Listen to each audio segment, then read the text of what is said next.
So here you have basically a debug log of what's going on the data flow side from the hub. So basically nothing's going on, except when the first intent happens, then it starts, since it's trembling a little bit. Sorry, you're grabbing Raspberry Pi there.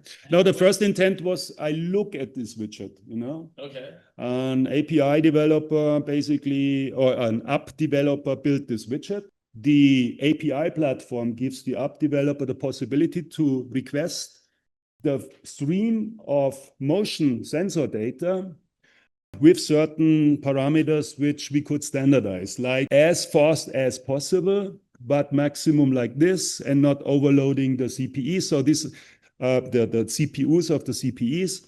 And that can all be, in my point of view, there are possibilities to declaratively do that and allow the creation of such apps without overloading the system, being very conservative as possible or wanted for the app developers. It needs a lot of standardization also on the roles and the permissions, the authorization of such apps.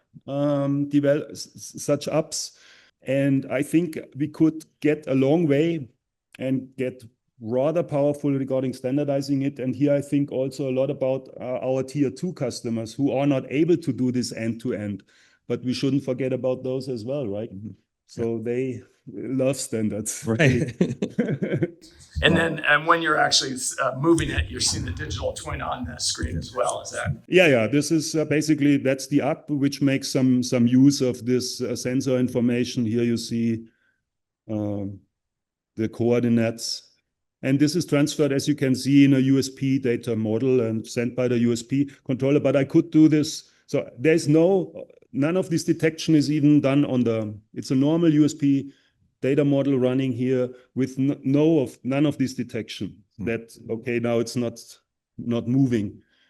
But this is detected by so here it's relaxing by the controller connected to this thing.